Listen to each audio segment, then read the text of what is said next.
I started doing stained glass, and then I did mosaics. But I just found both of them were just so much like my work, so I started doing assemblages. I like things in little boxes. I like to take different elements and to tell a story. Like this one here, I had the box, I had the baby, I had all the parts. This little phone used to be on top of this piece, and it wasn't working for me, so I took it off. And then I was sort of like cleaning up the room, and I cut just little sayings out of books and keep them in a drawer. And one fell out, landed to the ground, and I picked it up and it said, I just laid down for a short nap when the phone rang. I knew I had the phone, I knew I had the baby. I put it all together, and then we have a screaming baby, a vintage picture on the top.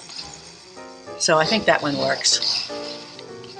I guess what an assemblage artist does basically is think, design, assemble, and glue, and hope that it all works in the end. But I do them mostly for myself, and if anybody else enjoys them, I'm happy, but mostly I just do them for my own amusement.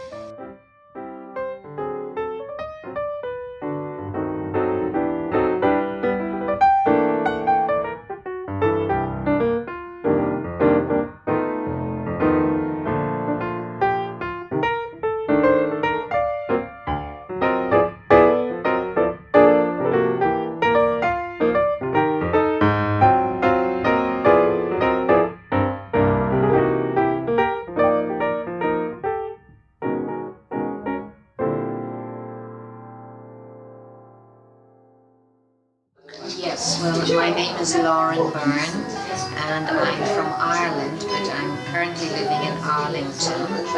And this studio has given me the space to go large, to paint larger pictures than I'd usually be able to do at home. So I like to do large pictures with acrylics, but my smaller work is typically collage, and that's the work I really enjoy doing as well, is collage. And the works there on the wall, the theme is borrowed clothes. So the figures are from Life Drawing Studio, where there's my model posing. So I do the drawings there, and then I take them home and I sort of put collage clothes on them. So it's like dressing up dolls with the clothes and the patterns that I cut out from magazines, jewelry ads, or just anything that's colourful, and that makes a good pattern for a dress, some kind of material. And that's what those two things are really essentially what I do. My name is Olivia J. Ashton. I'm from Newton, Massachusetts. Word of mouth got me into this beautiful space in front of a window overlooking Vernon Street, and I'm so grateful that I was lucky enough to get it. So I'm most inspired by shapes, but also by the stones that I work with that I really love and have fun finding often in New York City. That's where I get most of my really unique stones. So from that, then I'm inspired by their shape or their color or an idea that I have that I am using them with. I mostly work with sterling silver, but I also do custom gold pieces, and then everything is authentic semi-precious gems. So that ranges from freshwater pearls to coral, onyx, lapis lazuli, turquoise. Those are some of my favorite ones that I've been working with recently.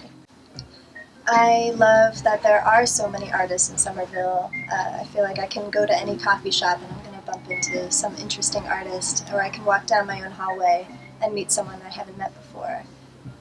There's just a plethora of artists in Somerville. It's amazing. So I'm currently relaunching my website, which I'm so excited about. It'll be up in 2018, and the website is Kezi, K-E-Z-I, and .com, and Kezi actually is my business, and it's an Armenian word that means for you.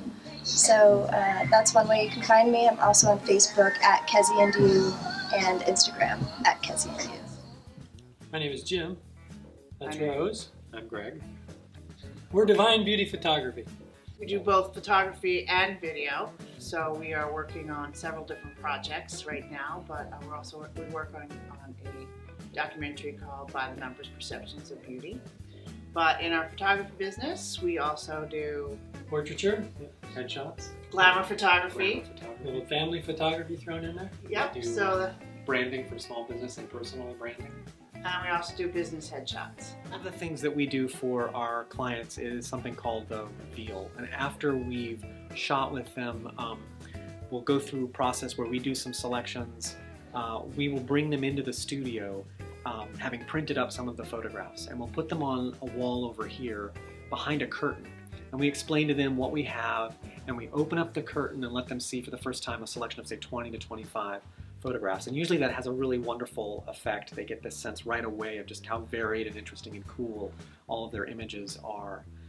And then we have them step up to the wall and they go through them one by one. When they choose to buy several, they can get this nice leather-bound box with a number of 8x10s or 7x10s.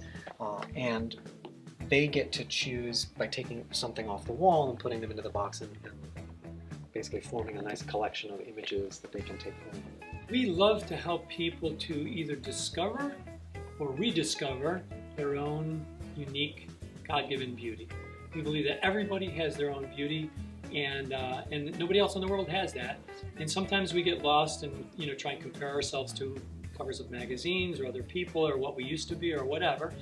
And our kind of mission, if you will, is to help people to see the beauty that they truly have, show it off in its best light, pose people in the best way, so that they have some art that they can hold on to, pass along to the generations that come after them, and love that, and love the art itself.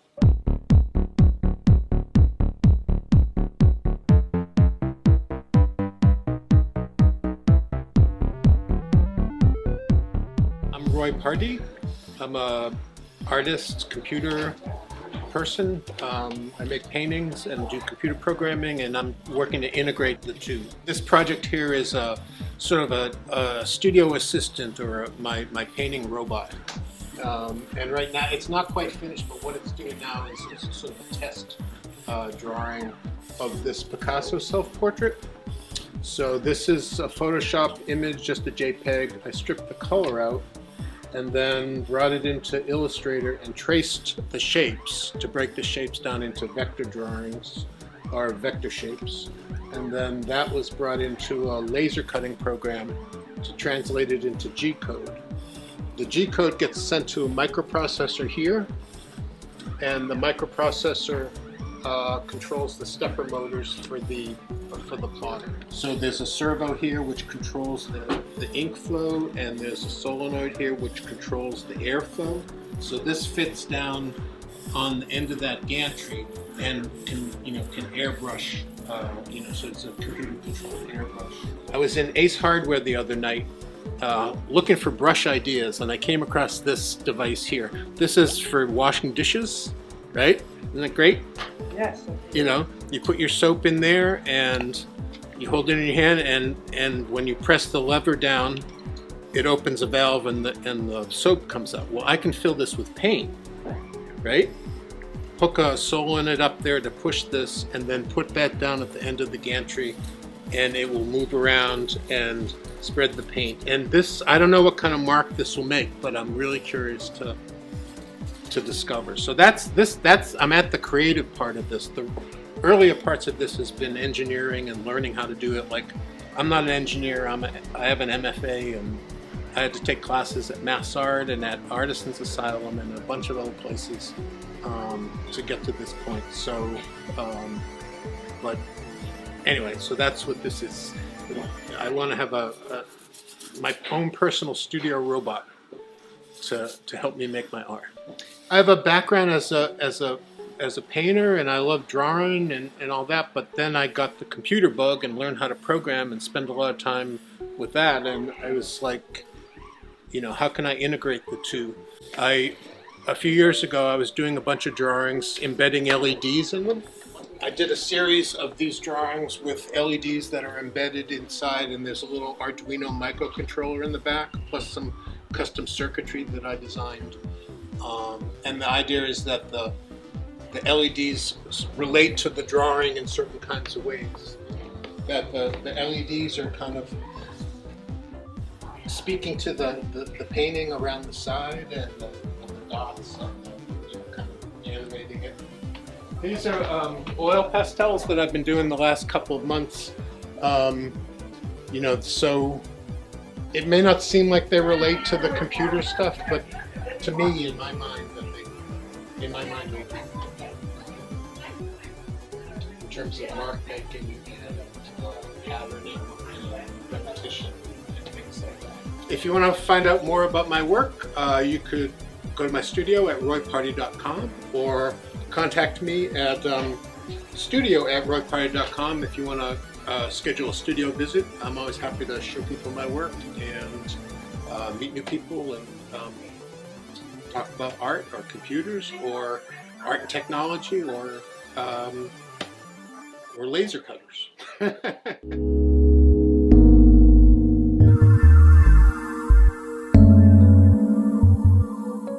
My name is Jeff Bartell. I live in Somerville, and my work is mostly drawings, both digital and pen and ink.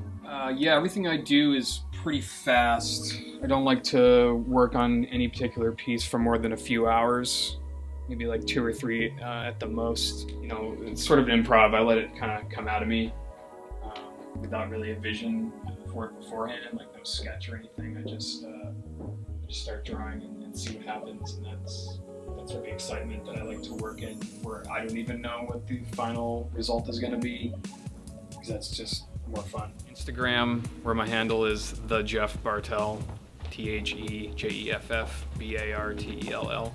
Also jeffbartelldesign.com. Also work there.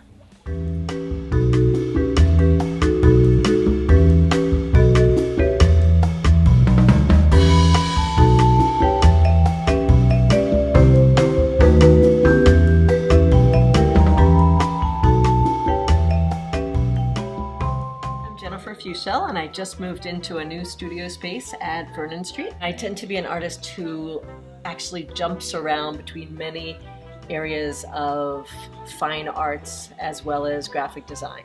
One of the things I love about Somerville is that there are public spaces like Vernon Street where people can get studios at a reasonable amount per month, we'll say, to actually explore and create, and we never know where it's going to go.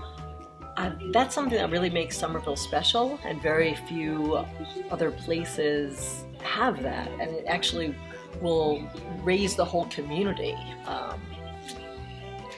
So that's one thing I will say. I love that Somerville has so many artists in it, and I know that is changing over the years just as the prices go up in Somerville, but I think it's important that Somerville retains that special quality and support for visual arts, and as well as musical arts and writing. There's so many writers in Somerville. If you look around at my art, it is taken from everywhere. I love doing plein air painting in the summertime because it gets me outside and it is a meditation on the environment.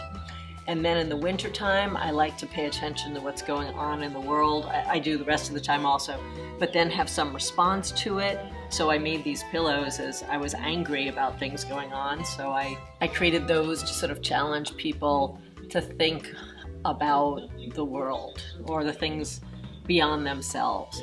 Sometimes I also just like to sit on the porch and make figurines.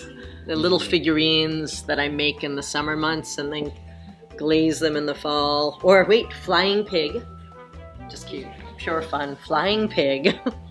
But my favorite of all are, I happen to love little sheep and ram. Don't ask me why. I don't know why. They're just, I find them adorable in white stoneware and porcelain. And then bunnies. There are lots of rabbits around in the world. Other things, actually, I could say, because it's Somerville, I'm hoping that those ceramic pieces that are hanging up, if you've heard of a yarn storm, I wanted to do a ceramic storm this winter. So I'm hoping to put them up on a public fence with permission and just let them be there for the winter to just be maybe a little sense of surprise and joy for people who pass by. And if they survive the winter, awesome. And if they don't, then it is what it is. I'm always curious. the main thing. Always curious. And since I luckily don't have to make a living through my fine art, I can be very exploratory and bounce around because I don't have to abide by a gallery. So this is my mess. We'll see where it goes. I do have a website. It's called niftyarts.com, and that's because my nickname when I was growing up was Nifty. I shouldn't be telling people that, but it was, and so I figured I would honor that and make a website called niftyarts.com, and I use it as a way for me to sort of document all of the different things I'm trying to do, and it's an organizational site, but it shows a lot of different work, and people can get in touch with me if they'd like to.